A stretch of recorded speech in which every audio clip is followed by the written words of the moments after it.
je m'appelle Nadia Topki, je suis comorienne, d'origine de Roumanie.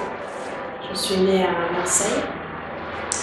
J'ai fait mes premiers pas aux Comores à l'âge de 4 ans, où j'ai fait toute l'école primaire. Ensuite, je suis partie à La Réunion pour les 2 premières années du collège, avant de continuer à Paris jusqu'à la fin de la faculté. Après mon bac, j'ai fait une fac d'éco jusqu'au niveau de la maîtrise, avant de faire le premier retour aux Comores, où j'ai commencé à travailler pour la première fois avec le programme des Nations Unies pour le développement. Je n'ai pas eu un parcours universitaire linéaire, disons. Donc, après cette fac d'éco, je suis rentrée, j'ai commencé à travailler. Et c'est au bout de quelques années que j'ai pris une première disponibilité pour aller faire un master en administration publique. Et je suis rentrée à nouveau. J'ai travaillé encore quelques années, j'ai repris une autre année sabbatique pour aller faire un master en sociologie du développement. En fait, ces 2 masters, j'avais fait ces choix-là en fonction des portefeuilles de projets dont je m'occupais à l'époque au développement. Donc, pour être un peu plus à l'aise sur les thématiques sur lesquelles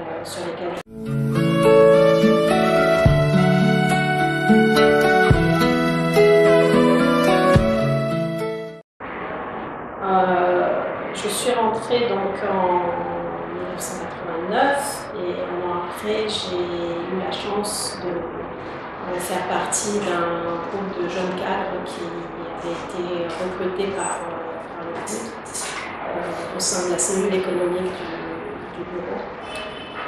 C'était au moment où les Comores étaient en négociation pour le programme d'ajustement structurel.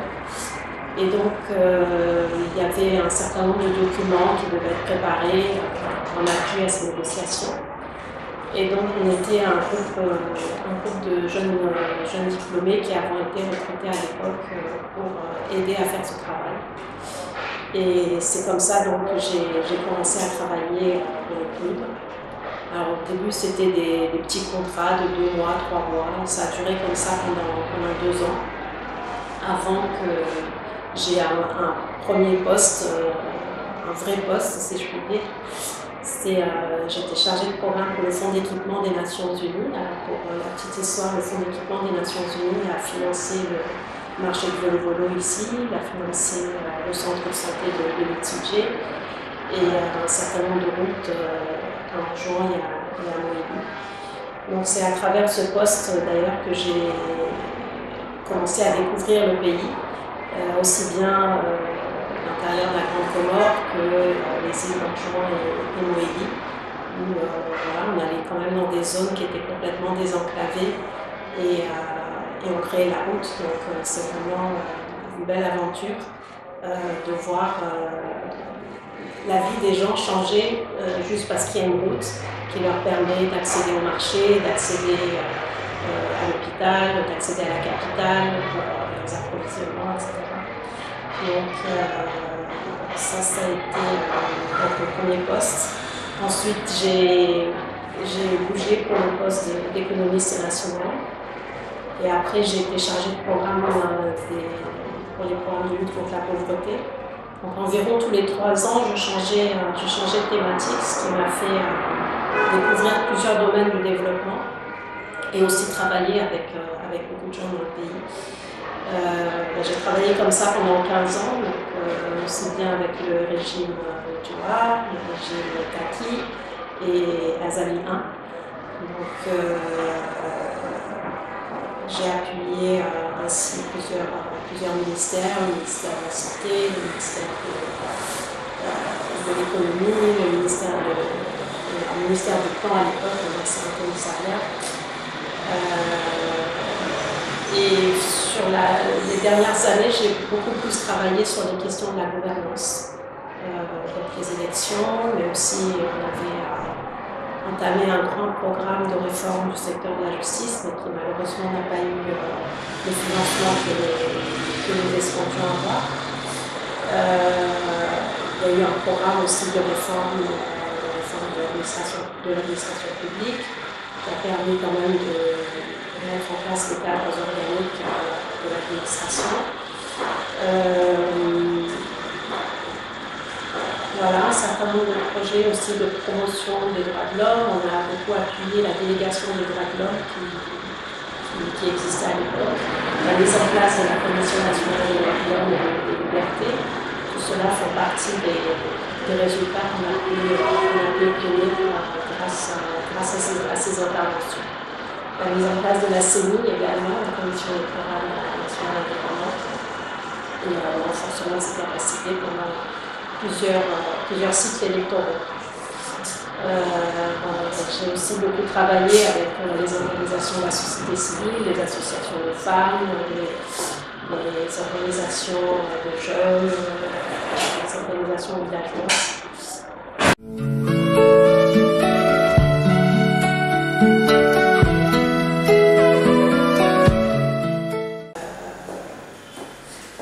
Alors oui, j'ai beaucoup travaillé sur les questions de développement, aussi bien aux Comores que dans d'autres pays où j'ai eu à intervenir, comme la République démocratique du Congo, au Sénégal aussi. Enfin, au Sénégal, j'étais à un poste régional, donc je couvrais 23 pays et j'appuyais en fait le développement des programmes liés à la gouvernance dans ces différents pays. Donc, selon les besoins, les pays faisaient appel aux experts qu'il y avait au niveau du bureau régional pour les aider à concevoir les programmes et aussi à les aider dans la mobilisation de ressources. Mais j'étais surtout focalisée sur les programmes liés aux réformes des administrations publiques et aussi sur les évaluations de la gouvernance. C'était assez important pour mettre en place des critères qui permettent justement d'évaluer la progression ou pas des indicateurs de gouvernance dans les pays qui bénéficiaient de notre appui. Voilà à peu près les questions sur lesquelles j'ai travaillé. Au niveau de la RDC, j'ai beaucoup travaillé sur la chaîne pénale, donc tout ce qui concerne les appuis à la police, à la justice et jusqu'à l'administration pénitentiaire. J'ai travaillé également sur un gros programme d'appui au développement local et en fait d'appui à la décentralisation en appuyant les collectivités locales, donc l'élaboration de plans de développement locaux, les budgets, l'organisation même de la planification au niveau local et de la mise en œuvre de ces plans avec les organisations de la société civile dans chaque collectivité.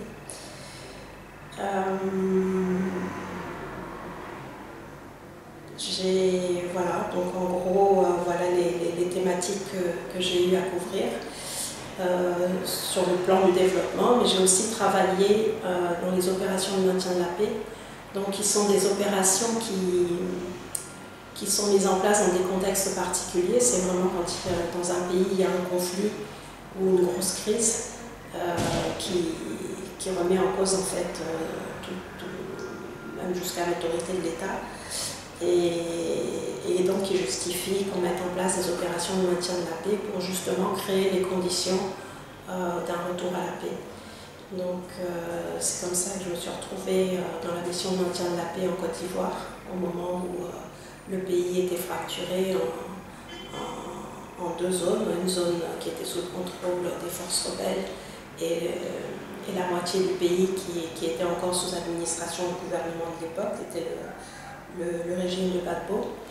Donc voilà, on a travaillé, moi j'étais dans le domaine de l'assistance électorale, mais on a travaillé beaucoup plus en amont déjà dans les questions d'identification, puisqu'il y avait toute une problématique par rapport à l'identification des Ivoiriens et qui pouvaient être inscrits sur la liste électorale. Donc il y a eu tout un travail avec le ministère de la Justice, le ministère de l'Intérieur, les organisations de la société civile pour aider justement à identifier les personnes remplissant les critères et qui pouvaient donc être inscrites sur la liste électorale. Donc c'est tout ce travail-là qui a été fait au moment où j'étais en poste là-bas. Et Voilà, donc il y a à la fois l'expérience dans le domaine du développement et l'expérience dans ces opérations de maintien de la paix qui sont quand même deux facettes complètement différentes du travail qui est fourni au niveau des Nations Unies.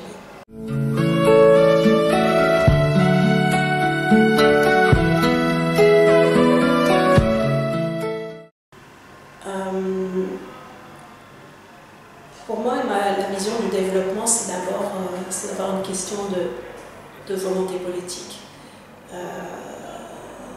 Je pense qu'on a suffisamment de recul maintenant par rapport aux réussites et aux échecs qu'il y a pu avoir dans différents pays.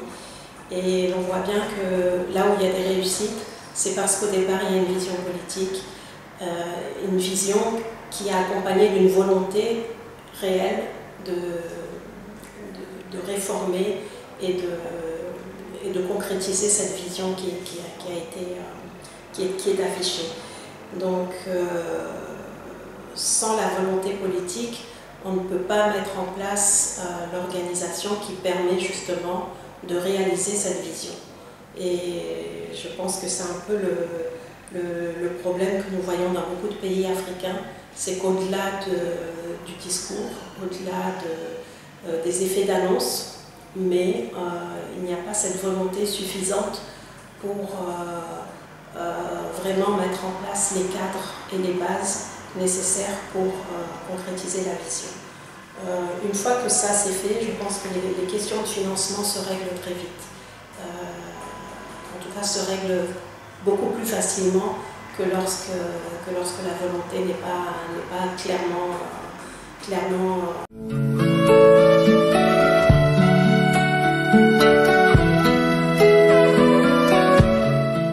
d'émergence. Je dirais que l'émergence, en fait, c'est un développement, mais qui ne s'intéresse qu'aux performances économiques. Lorsqu'on parle de pays émergents, c'est par rapport à des taux de croissance qui sont très importants, sur une durée quand même assez appréciable.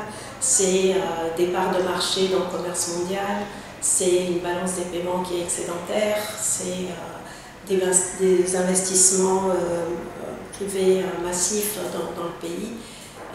Voilà, ce sont les critères qui permettent justement de classer les pays dans la catégorie des pays émergents. Mais malgré toutes ces performances, on n'a pas forcément un vrai développement dans le sens social du terme, dans le sens du progrès social, dans le sens de la réduction des inégalités et de la réduction des exclusions dans les pays. Donc c'est vraiment sur ces questions-là, sur ces différences-là, qu'on doit vraiment faire attention sur la manière dont on s'approprie des concepts pour notre pays.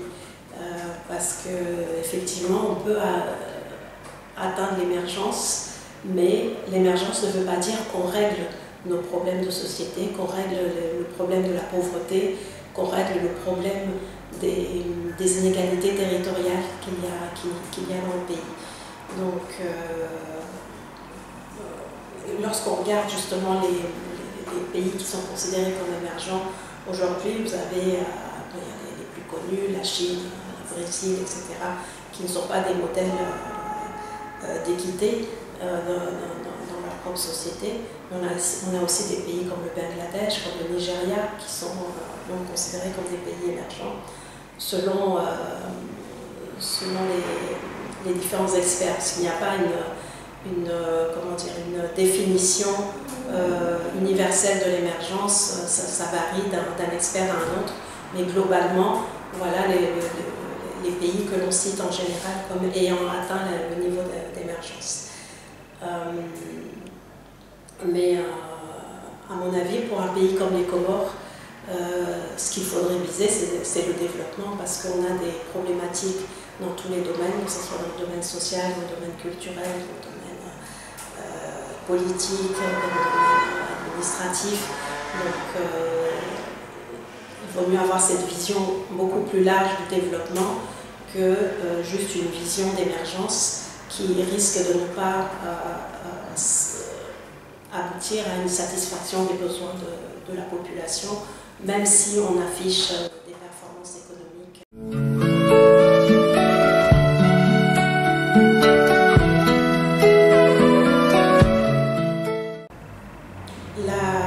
La question du développement aux Comores, évidemment,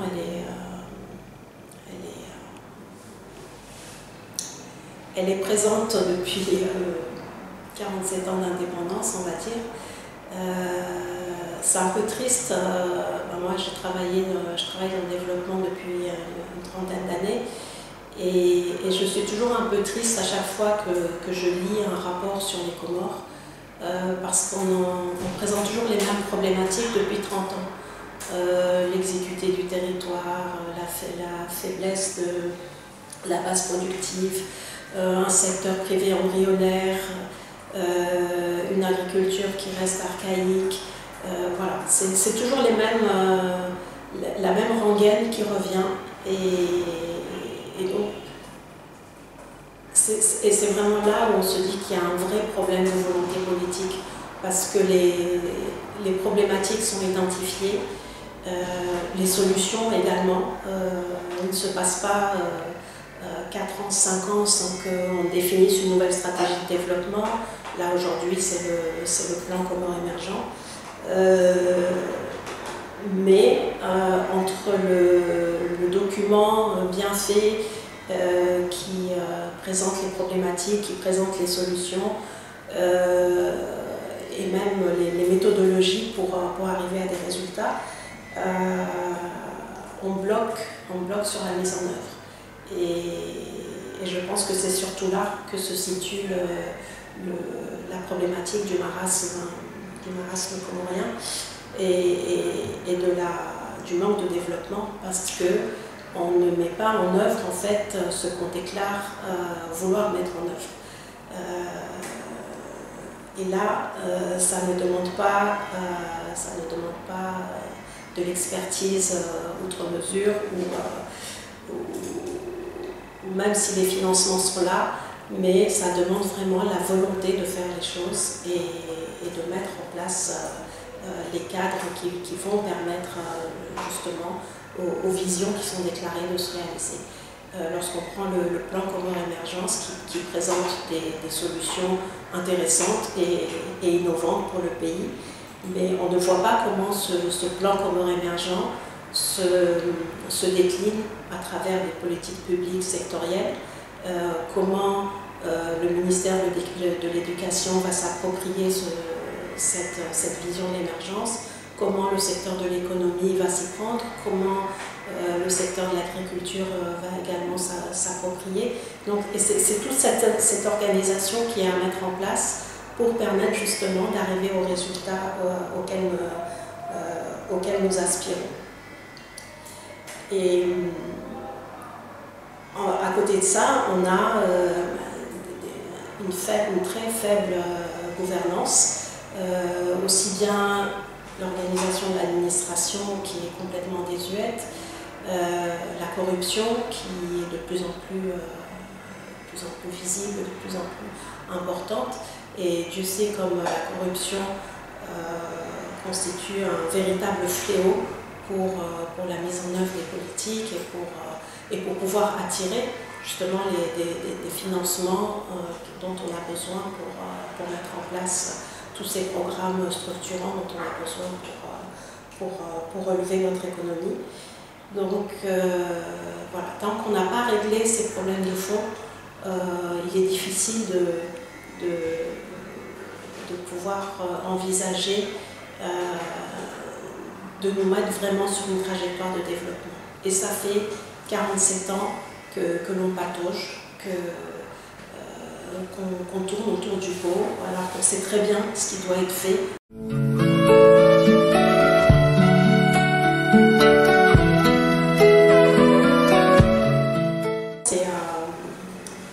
C'est un maillon important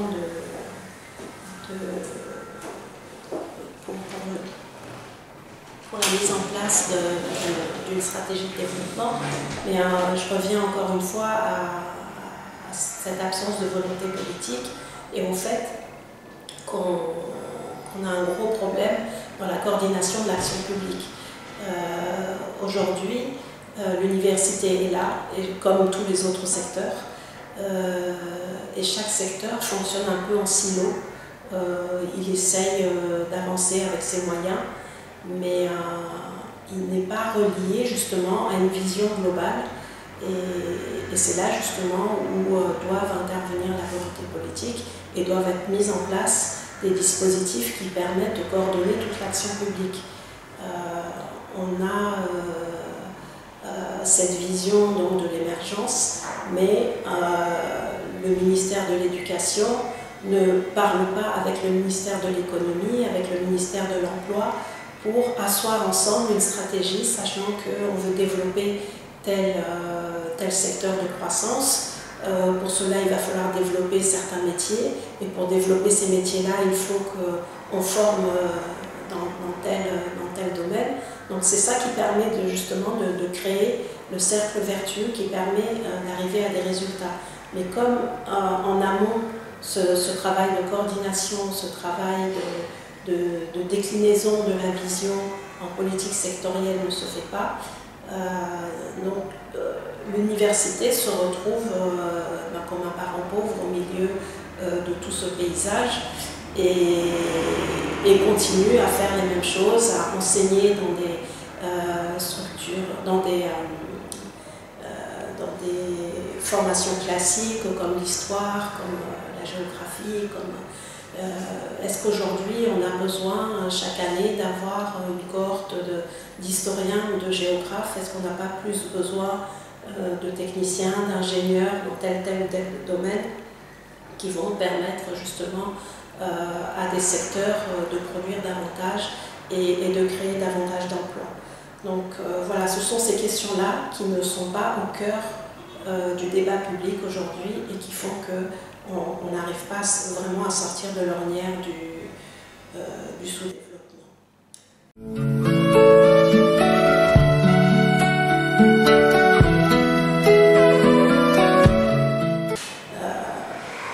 Je pense qu'à partir du moment où on se fixe un cap et qu'on s'organise pour mobiliser les moyens nécessaires, tous les rêves sont permis. Et on sait aujourd'hui que avec la mondialisation, les technologies elles sont disponibles sur le marché, les financements le sont aussi si on sait les chercher et on sait créer le climat dans le pays pour que les investissements extérieurs puissent se réaliser. Voilà, donc il y a tous les moyens sont sur la table pour créer l'écosystème qui va permettre de transformer le rêve en réalité. Et maintenant, il faut se mettre au travail, voilà, c'est cette volonté de faire qui manque et pour impulser justement ce mouvement. Mais sinon, il est tout à fait probable et pas complètement utopique de se dire qu'on peut atteindre un niveau de développement comme celui de Maurice ou d'autres pays aux caractéristiques similaires.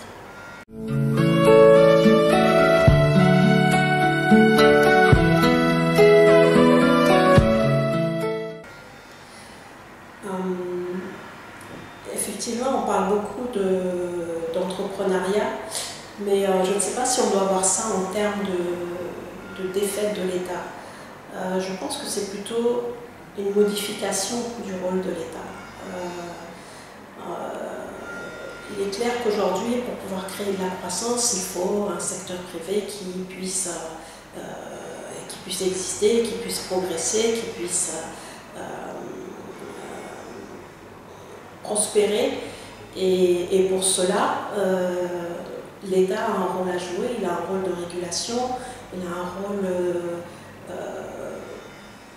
de garant justement de cet environnement qui va permettre d'attirer les investissements qu'il faut dans les secteurs identifiés. Et donc, c'est plus une problématique du rôle de l'État pour permettre à l'initiative privée de prospérer comme il faut. Le problème qu'on a souvent dans les pays africains, c'est lorsque l'État veut se substituer au secteur privé. Et c'est là où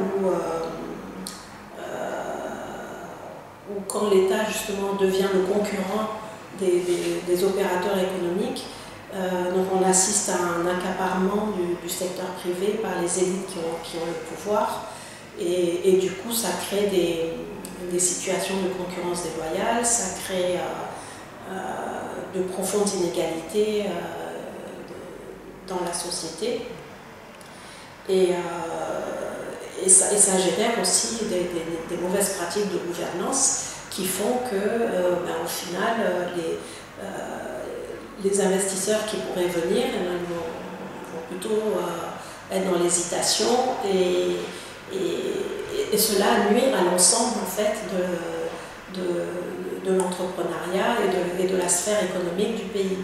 Donc c'est plus dans cette concurrence qu'il peut y avoir entre le secteur privé et l'État qu'il y a une vraie problématique, plutôt que le fait que l'initiative prenne de l'importance dans les pays. Jusqu'à présent, c'est à cause de cette initiative privée qu'on a pu générer de la croissance, donc générer des ressources aussi bien pour enrichir les différentes classes de la société, mais aussi enrichir l'État, puisque plus il y a de l'entrepreneuriat, plus l'État collecte des recettes publiques qui lui permettent à son tour de financer les gros investissements publics qui ne sont pas à la portée du secteur privé et qui aident justement ce secteur privé à prospérer. Donc c'est important que chacun connaisse son rôle et qu'on ne se marche pas dessus, sinon ça crée plus de désordre et de frustration de part et d'autre. Et c'est la population au final qui en pâtit.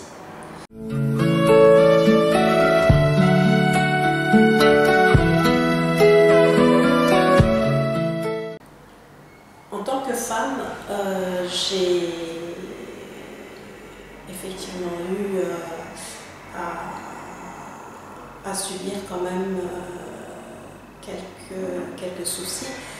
Lorsqu'on veut mener une carrière, déjà travailler dans un organisme international au Comores, c'est avoir un rythme de travail qui n'a rien à voir avec ceux qui travaillent dans le secteur public ou même ceux qui travaillent dans le secteur privé local. C'est ni en termes d'horaire, ni en termes d'exigence. On est parfois amené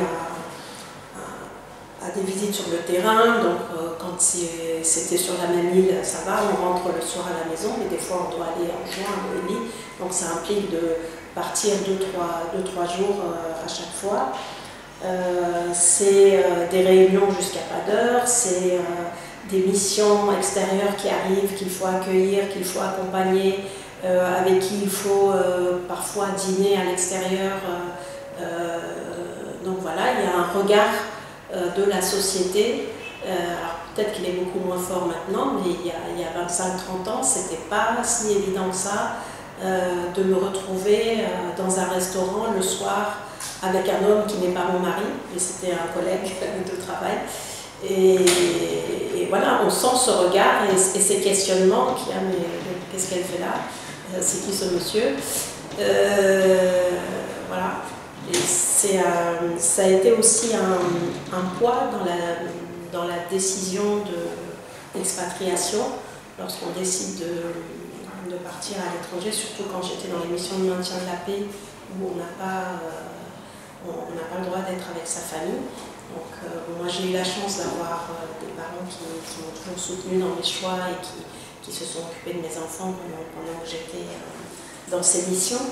Mais il n'en reste pas moins que je subissais quand même ce regard des approbateurs de certaines personnes de mon entourage, me faisant penser que j'avais abandonné mes enfants ou que au profit d'une carrière. Et que, voilà, donc il y a des choses comme ça que l'on doit supporter, que l'on doit, parce que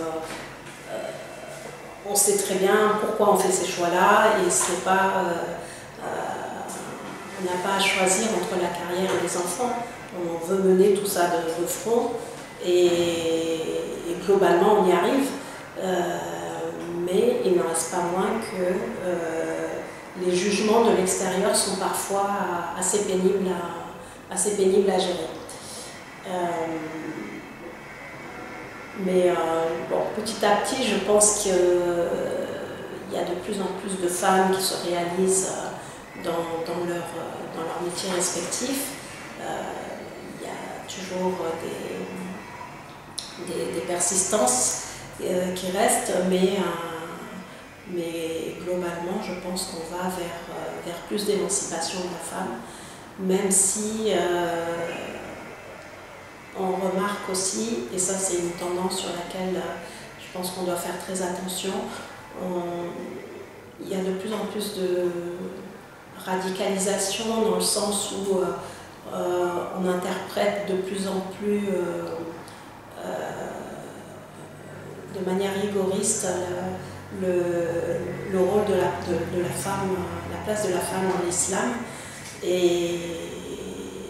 Et je pense que ça, c'est une tendance sur laquelle nous devons être très vigilants parce que, comme l'a dit Simone de Beauvoir, les droits de la femme ne sont jamais acquis totalement. Il faut toujours être vigilant parce que n'importe quelle crise peut les remettre en cause. Et lorsqu'on assiste aujourd'hui à ce qui se passe aux États-Unis, je pense qu'il n'y a pas meilleur exemple des reculs qui sont possibles en termes de respect des droits de la femme.